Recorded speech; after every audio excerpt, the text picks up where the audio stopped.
Ariel Helwani in New York City getting set for UFC 217 alongside Paulo Borrachinha, Irish Joe Duffy, Randy Brown, my good friend Mickey Gall, Jorge Masvidal, Vince St. Preux, James Vick. And then when you got the call to fight Johnny Hendricks, former champion, were you surprised that they booked you against Hendricks? Because I was surprised that he would accept the fight against you, this young stud who's been, knocking everyone out.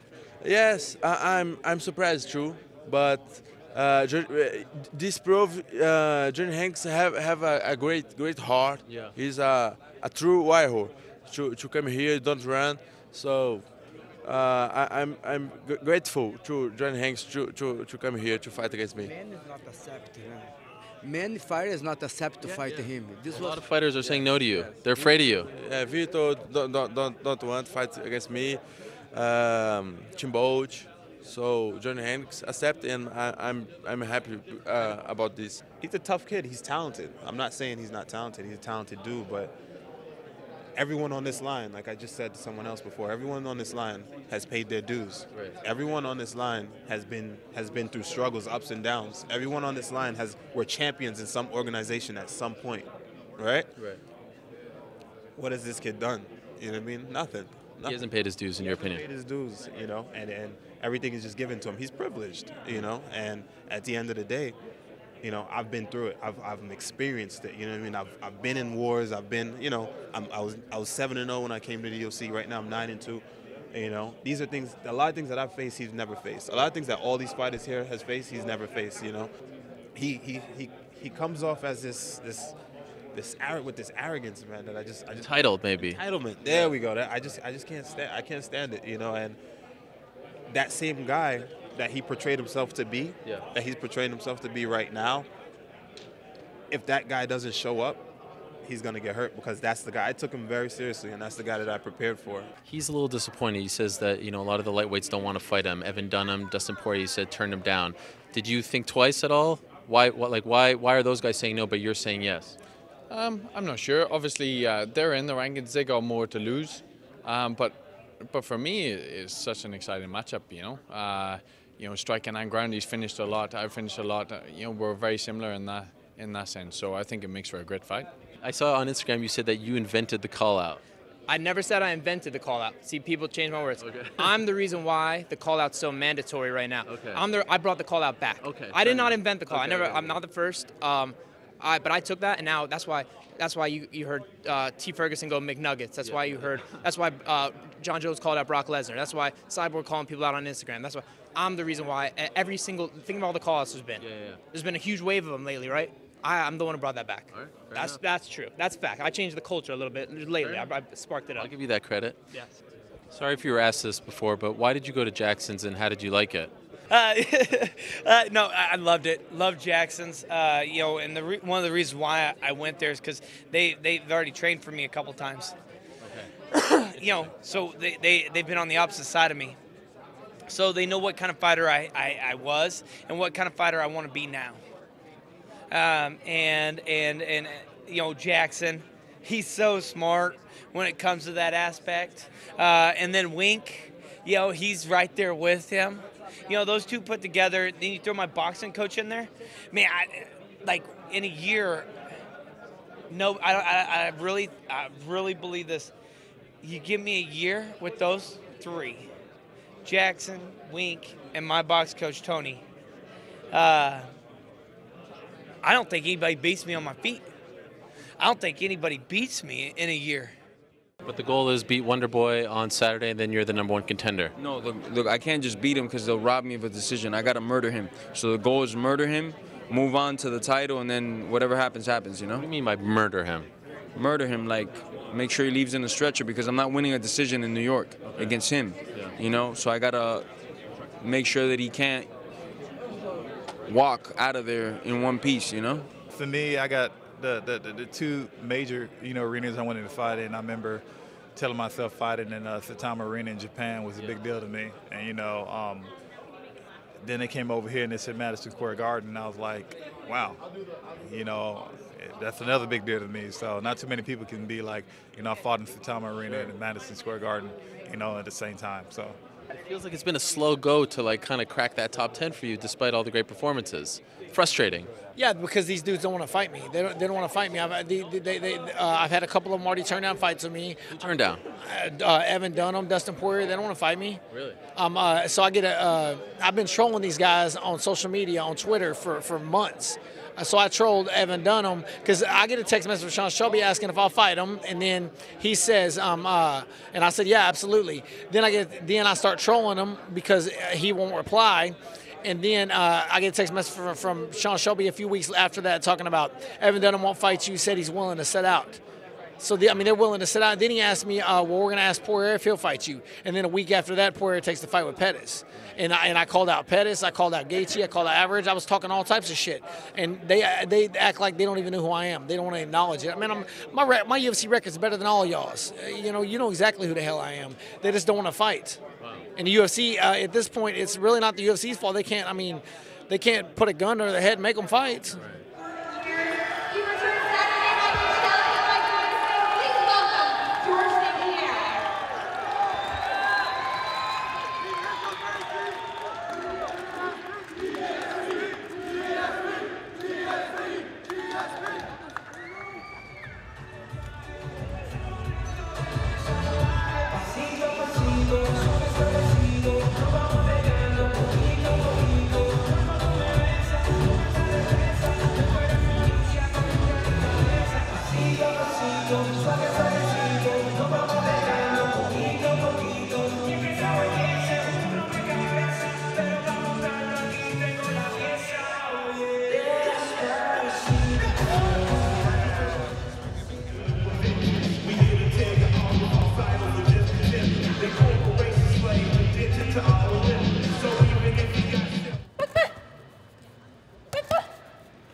What's up, New York? How are you today? Thanks for coming out here. We appreciate it. Beating all the greats. I'm going to beat this guy. George is one of the greats. I'm going to wipe him out. Saturday night, I'm going to destroy him. Wipe him out. Wipe the floor. Boo this motherfucker. This is how stupid you look with those fucking headbands. You look like a fucking idiot. Hey, George, these are your people. These are your fucking people, man. What the fuck? know that. Bring it. How many times did I fuck you up in practice? 0, motherfucker. Exactly. We're gonna find and out. Saturday, you're gonna find out. You can talk all you want, show your insecurity, show who you really are. We're gonna get out there. I'm gonna have a smile on my face. Dude, I had you in your own locker. I'm gonna break your ass. Yeah, I had you in your own locker room, me and you together, ready to fist up. How about when you went home crying? Back the fuck down. How about when you went home crying and left practice? Never cried. How many times did Holdwood make you cry? And you're not ready. How many times did Dwayne Ludwig come up to Chris Holdwood and say, "Hey, Grasshopper, take it easy on TJ today. How many times did you quit practice? He's got a championship fight coming up." How many times did you quit practice, motherfucker? Never quit practice. All the fucking time. I'm gonna make you quit. Yeah, You can do all the conditioning in the world with your new coach. You can't condition that fucking chin of yours. Rose, you don't look like you're particularly enjoying this. Would you rather not be at the press conference? You just want to get at the fight? What makes you think I'm not enjoying this? I ain't got to say shit. I just sit here and do it, and that's my job. That's the first time you smiled since you walked in. So. Yeah, because nobody done ask me no questions. I ain't got to say shit. So, how are you Fight feeling? Saturday. Are you enjoying the build-up? Did you enjoy the open workout yesterday? You looking forward to fight night? This is what I wanted. You know, I wanted to be in the belly of the beast. I wanted to be as scary as possible. I wanted to fight Joanna at her best where she wanted to. And this is what I want, and this is where I'm at. Great stuff, thanks. This is what I'm expecting, but I think this press conference is a little bit too much. And after the second face-off, she's going to be more stressing out about our fight on Saturday. So I think you cannot be the champion because you just can't do this. You can't deal with the media. You cannot deal with the pressure. It's too much for you. Has anybody got any questions for George? He hasn't been here for 4 years.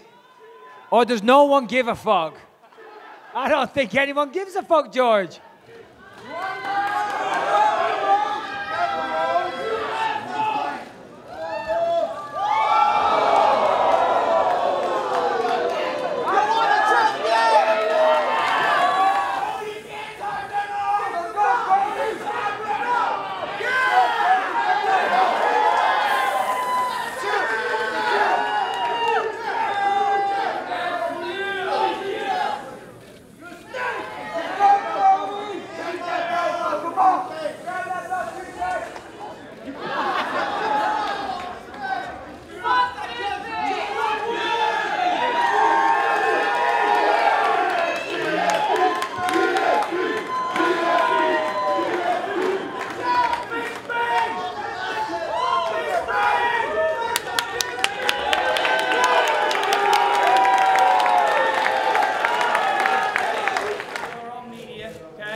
Okay, Johnny Hendricks. Last night, so nobody writes negative that, oh, Johnny had to strip because he missed weight. I misjudged last night that I thought I had some underwear that didn't weigh anything. Well, I was wrong. So instead of losing 1.4 like I should have, I drank up 1.2, which was my fault. So I lost the 1.2, just not for the underwear count, which I should have lost 1.4. So I should drink only 1 pound back. So all you media people, I didn't miss weight. I just misread the underwear. Okay? No negative. You hear me? No negative. Oh my, here comes Johnny Hendricks, prefacing what's to come. Hopefully it's good news. Didn't quite understand. 185.8. And he hits his mark. Okay, there you go, 185.8. So he throws us a curveball, warning us about a potential failure to make weight, but in the end, I actually misread that scale. Some bitch. I didn't even have to do that. All right, but Johnny. golly, Johnny Hendricks now saying that he was expecting to miss weight, but in the end he makes the weight anyway. I think it's a little unclear. For the first time in 4 years, and he hits his mark, 184.4 for George Rush St-Pierre.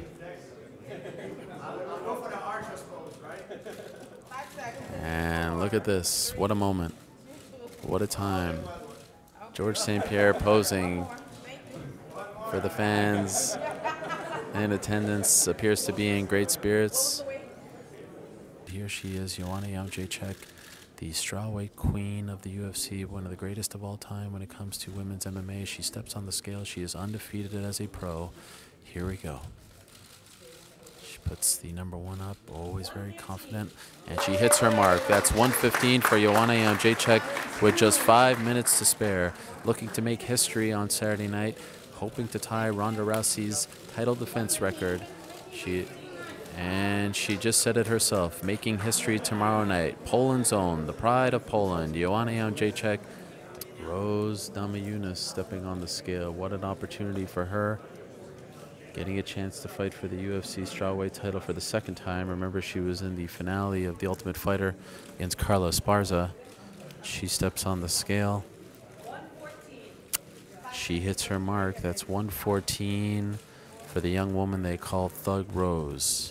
Stoic, unflappable, always on point, always with her game face on. We've also come to find out that she is a phenomenal piano player.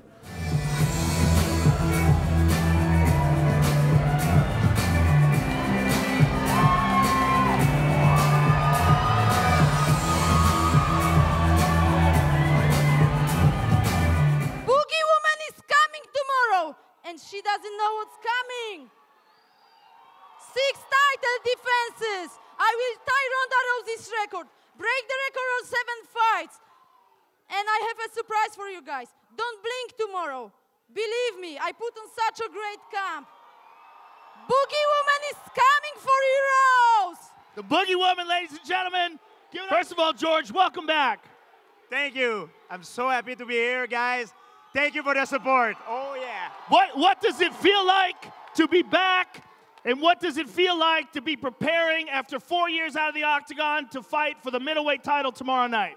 It's 4 years in the making. I've been wanting this for a long time. I've been waiting for this for a long time, and I get it. Madison Square Garden for the title against Michael Bisping. It can't get better than this. Good luck to you tomorrow, sir. Welcome back. George St-Pierre, ladies and gentlemen. George is a fucking pussy. That's my thoughts. All you guys that are booing, unlucky motherfuckers, because tomorrow night, that fucking pussy is going down. 4 years he steps away. He's a drug cheat, he's a pussy, and tomorrow he's going to be a loser. Boo me, fuck you. Good luck to you tomorrow, sir. Michael Bisping, ladies and gentlemen. Was that the hardest you've ever hit another man in a fight? Se você já acertou alguém tão forte assim numa luta. Não, esse foi o mais que eu senti assim, foi mais. No, this was the hardest. Yeah. Yeah. Man, Mickey knows what time it is, man. We were friends, you know, we still are friends. You know, this is the business. He used to reach out to me and ask me like, yo, the dudes over at my school is raving about your stand-up. I want to come out and train with you, da-da-da-da. And, you know, so he knows what time it is, you know, so he had to put on that front. He had to act like that, you know. But I already told him, I was like, yo, make sure that man shows up. The person that you faking to be, if he doesn't show up, you're going to be bleeding and you're going to get hurt. Tonight, that man didn't show up, you know, so you got to be real in this game, man. You got to be real with yourself before anything, you know. These cameras come on, this is a facade, you know what I mean? This is part of the game, you know. But you need to be secure within yourself and actually know what you can do and know what time it is. You can't fall into this and try to act and, oh, yeah, I'm this and I'm that. Nah, man, like, that'll catch up to you, and tonight it caught up to him. I did. Everybody know I got a really good high left kick. I caught him in the second round just by throwing it. I wanted to see what's going to happen. And I caught him. I was surprised he didn't go down. And the third round, I used a measuring technique that I use all the time, kind of stick my left hand out there, and he stuck his right hand out there. And then I came back the second time and did it, but I followed through with my left kick. The minute I did that, it landed perfectly. And I pretty much knew it was over. I mean, I'm 6'3", I'm 8-1. They don't want to fight me. I have multiple ways to finish these guys. But the thing is I'm in the high risk, low reward category right now. So I need to move myself into the high reward category, which is by making my name bigger. And I'm doing my part. So hopefully, you know, the UFC, they've really helped me recently and gave me a good push, and hopefully they continue to do so. Is it true afterwards you said you wanted Derek Brunson next? You want to fight Derek Brunson next? Yes, I say. I'd like to fight against Derek Brunson. Derek Brunson fight now against Lyoto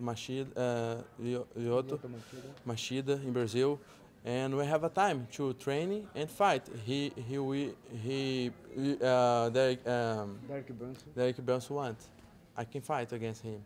So he's responded to you on Twitter. Did you see what he said about you? What he said? Not yet. He said that you, Paulo, is 100% on steroids. He said, not impressed at all, slow and gassy, get some more fights, I'm not interested. He's crazy, he's crazy. He's scared. He's scared. Yes, he's scared. He don't want to fight against me. Because he's scared. Usada test everybody, and all time. So Derek Bronson don't want to fight against me, but I'm it's ready. a shame. Yeah. A shame on him. Yeah. You know what I mean? When he can. It's like Vitor Belfort. He don't want to fight against me. And Colby Covington, what do you make of Mr. Covington, who's ruffling a lot of feathers? He's a very polarizing figure. He's playing the game, man. Let me tell you. He finished Damian Maia. Do I think it was the best Damian Maia? No, I don't. But he finished Damian Maia, man, which is a feat in its own. I mean, he's ruffling some feathers, man. He's making a shout. I agree with you. The welterweight division is, I think, the toughest and the most exciting division in the UFC right now. There's not a real set number one contender. You know, you got all these young guys coming up, like you said. Everybody in the top 10 has the potential to have the title, to be the title, the champion. They're that good. So everybody that's coming up, I'm keeping my eye on, man. But the one that, if you had it your way, it would be the RDA Lawler fight. Oh, yeah. That's what you want. want. Yeah, I think that would be awesome, especially Lawler. I've been wanting to fight him for a while. I'm a huge fan of Lawler. Watching him fight in Strikeforce, you know, back in the day, very tough. And that's the guy I was actually preparing for to fight for that title. I thought he was going to beat Tyron. Of course, Tyron proved us wrong. But, man, I think that would be a beast of a fight. Entering this fight, there was a lot of emotion. I mean, you've always had an edge, that sort of thing. Do you feel like emotion played any part of the fight, or there was mistakes? Please don't compare me to Ronda Rousey. I love her so much, and we have very good relationship. But please, let's leave this bullshit away. I never take fights personal, and I'm not emotional. When I'm fighting, everything went so smooth during this camp. It was very long camp. For 13 weeks, I was training with American top team.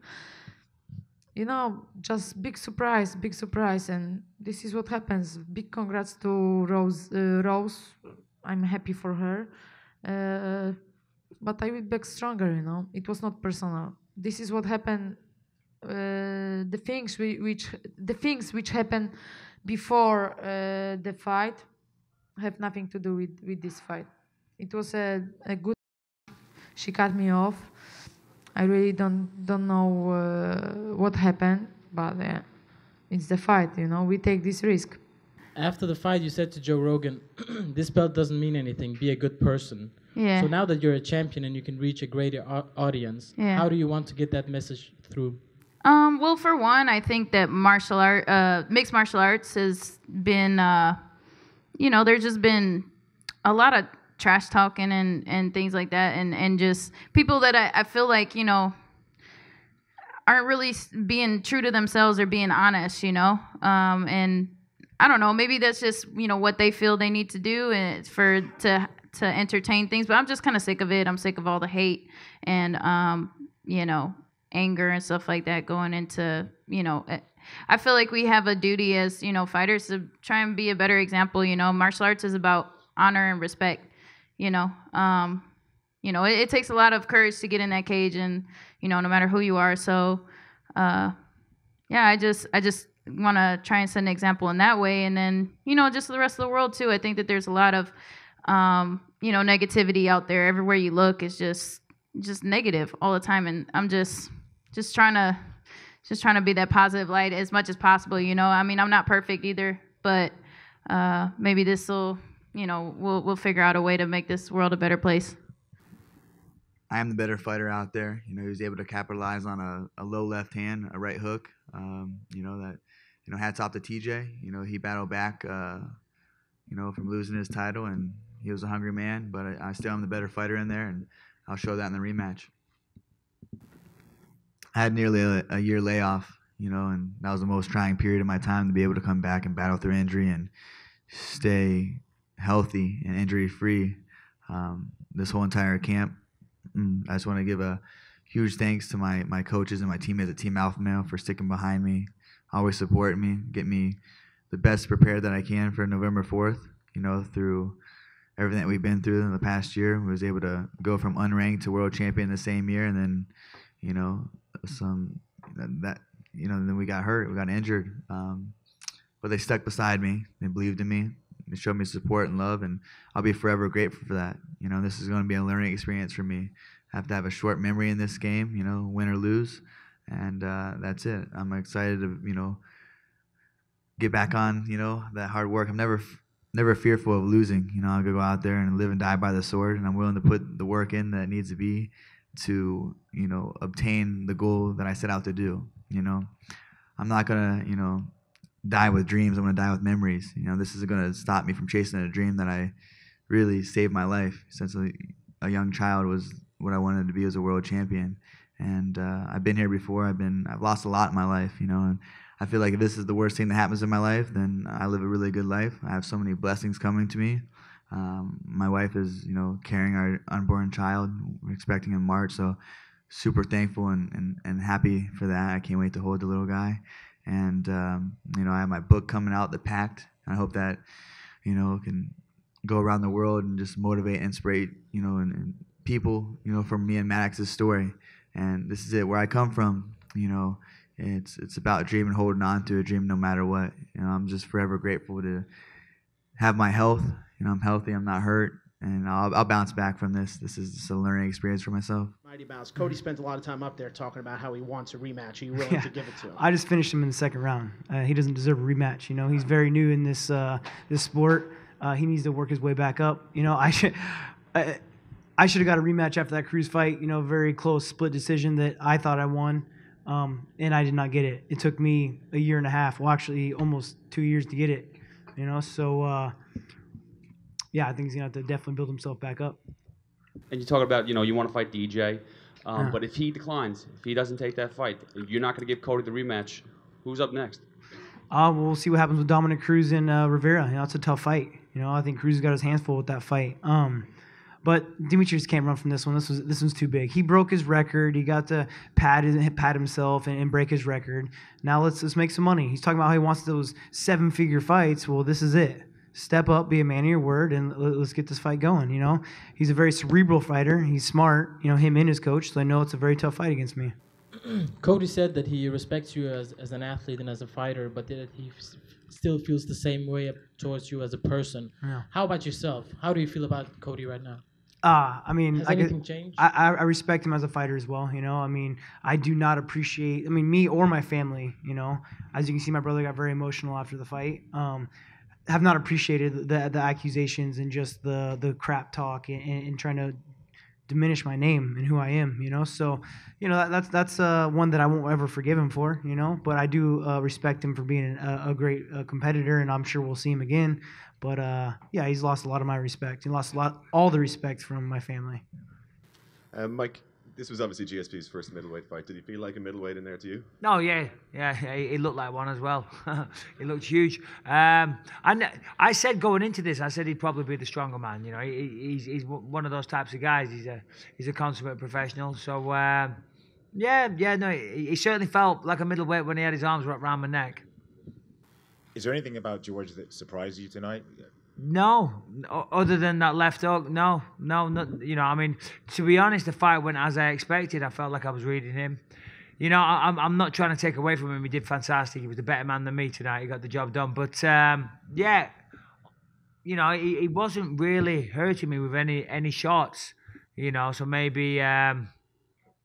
Maybe that's why I got a bit overconfident. I know he was going to wrestle me. He didn't feel that strong. I mean, as I said, other than when he had his, you know, rear naked choke sunk in. But he didn't feel that strong. As I say, I was able to get back up pretty easily. Even in the small grappling exchanges that we had, I felt like I was, you know, overpowering him. But nothing, no. I mean, of course I got caught, so it sounds stupid to say that. But it was the fight that I expected. Okay, and you touched on it there. You said that you might like to headline the London show. Is there anyone in the division that you might want to fight I next? don't know There's a host of people wanting. Yeah, to fight you. I don't know about headline. I don't know if you saw it. I just got choked out. So we'll see. But listen, I love doing what I do. You know, I'm from a small town in the northwest of England. I never thought I'd be here headlining Madison Square Garden. And I'll be damned if the last time I do it is getting choked out on TV. So, you know, it wasn't my night, but that's the way with professional sports. You know, one man or one team win and one man or one team lose, you know. Yesterday, Mark, we wondered if the sequel could be better than the maiden voyage. I think it's safe to say, and I'd love to hear anyone who disagrees, that the sequel was in fact better than the maiden voyage. And by the way, there have been now 3 events, MMA events at Madison Square Garden, if you want to include the Bellator event. Yeah. All 3 have been spectacular in their own right. I mean, all kinds of crazy things happening. And oh, by the way, there have been 6 UFC title fights in this building, and the champion has only successfully defended his title once. Now, we can maybe give Woodley the nod because he got the draw, but like cleanly victory, only 1 out of the 6. That's crazy stuff as well. Magical place, by the way, hearing as of right now that round 3, the 3rd trip to MSG, is scheduled for November of 2018. So this is going to be a yearly thing for the company. And thus far, the first 2 events, any indication, it has been a very successful venture for them. And oh, by the way, $6+ million gate, so it's the 3rd all-time here in this building. 18,000 plus fans in attendance, including the unicorn Kristaps Porzingis. So all the talk about this not being a great night as far as business is concerned, well, George St-Pierre, Michael Bisping, and the rest of the crew did pretty damn good business for the UFC. Once again, George St-Pierre is the new UFC middleweight champion. Holy smokes, who predicted that just a year or so ago? Cody Garbrandt, no longer the bantamweight champion. It's TJ Dillashaw now, and Rose Namajunas, Thug Rose Namajunas, is the new UFC strawweight champion. Wow, what a night here in New York City. We'll say goodnight. We appreciate you watching our coverage all week long from the Big Apple. For Mark, Luke, Esther, Casey, the rest of our crew, thank you so much once again for watching. We'll see you Monday for the MMA Hour.